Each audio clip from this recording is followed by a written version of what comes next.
अस्सलाम वालेकुम एवरीवन, मैं हूं शेफ़ मारिया और आज मैं आप लोगों के लिए बहुत ही मज़ेदार से डिज़र्ट की रेसिपी लेकर आई हूं। आज मैं आप लोगों को सिखाने जा रही हूं Bakrid special peach truffle delight, जिसको बनाना बेहद आसान है और ये बहुत मज़ेदार बनके तैयार हुआ था। आप लोग एक बार बनाएंगे तो आपका बार बार दिल चाहेगा बनाने का। बहुत ही डिफरेंट सी रेसिपी है, बनाना बेहद आसान है। तो चलिए आइए वीडियो स्टार्ट करते हैं। तो यहाँ पर मैंने दूध लिया है आधा किलो के बराबर, यानी कि 2 कप के बराबर ये दूध है। और इसके अंदर ऐड करेंगे हम चीनी, तकरीबन 5 टेबलस्पून के बराबर। आप लोग अपने टेस्ट के मुताबिक ऐड कर सकते हैं। इसको मिक्स करेंगे। मिक्स करने के बाद इसको पकने के लिए छोड़ देंगे। एक बॉईल आ जाए जब तक आपने इसको कुक करना है। दूध को 2 से 3 मिनट लगेंगे, ज़्यादा टाइम नहीं लगेगा। अब यहाँ पर कस्टर्ड देख लेते हैं, जिसको मैंने डिज़ोल्व किया है। तकरीबन 2 टेबलस्पून के बराबर कस्टर्ड है। वनीला कस्टर्ड का इस्तेमाल कर रही हूँ। इसको डिज़ोल्व करके साइड पर रखेंगे। जैसे ही दूध पकने लग जाएगा फ़ौरन से इसके अंदर हम कस्टर्ड ऐड करेंगे और इसको पकाएंगे 1 से 2 मिनट तक, जब तक ये अच्छे से थिक नहीं हो जाता। और कस्टर्ड हमेशा ऐड करने के बाद 1 से 2 मिनट तक ज़रूर पकाया करें। इससे क्या होता है, कच्चापन निकल जाता है। नहीं तो अगर आप नहीं पकाएंगे तो एक कच्चापन, एक ना टेस्ट आता है, वो अच्छा नहीं लगता।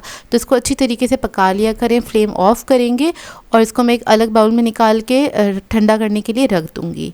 अब यहाँ पर मैंने एक पैन ले लिया है। इसके अंदर ऐड किए हैं मैंने आड़ू, तकरीबन 1.5 कप के बराबर।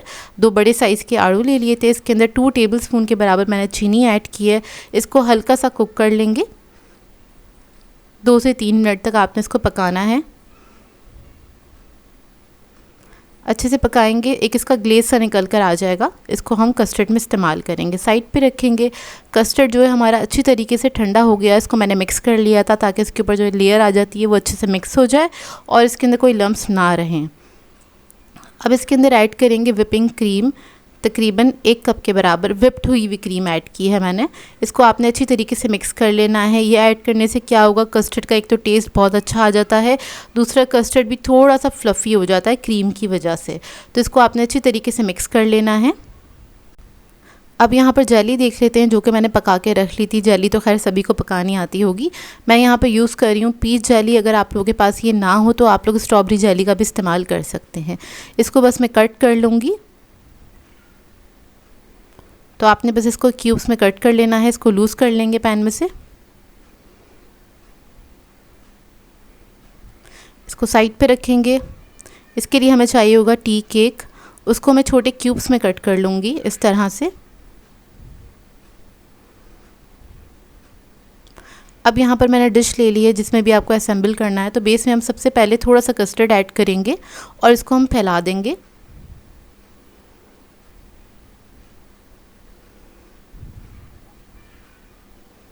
अब इसके ऊपर ऐड करेंगे हम केक।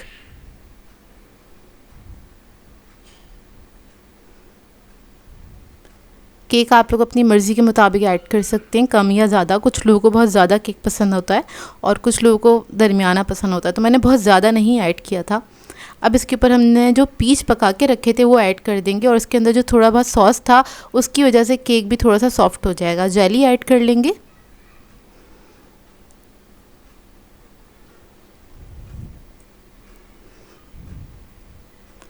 जेली ऐड करने के बाद इसके ऊपर ऐड करेंगे हम कस्टर्ड।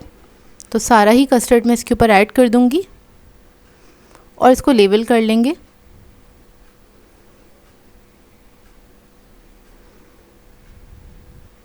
अब इसके बाद इसको हम थोड़ा सा डेकोरेट करेंगे। जेली है मेरे पास, उसके साथ मैं इसको डेकोरेट कर रही हूँ। साथ साथ मैंने थोड़ी सी क्रीम ले ली थी, विपिंग क्रीम।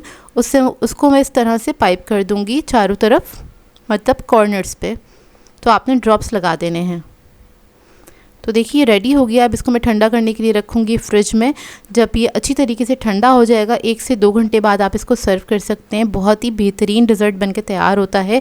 और आजकल पीचेस जो हैं वो मार्केट में आए हुए हैं, तो इस सीज़न में आपने इस डिज़र्ट को ज़रूर ट्राई करना है। और ईद के लिए आइडियल रेसिपी है। इसको ज़रूर बनाइएगा और अपना फ़ीडबैक ज़रूर दीजिएगा।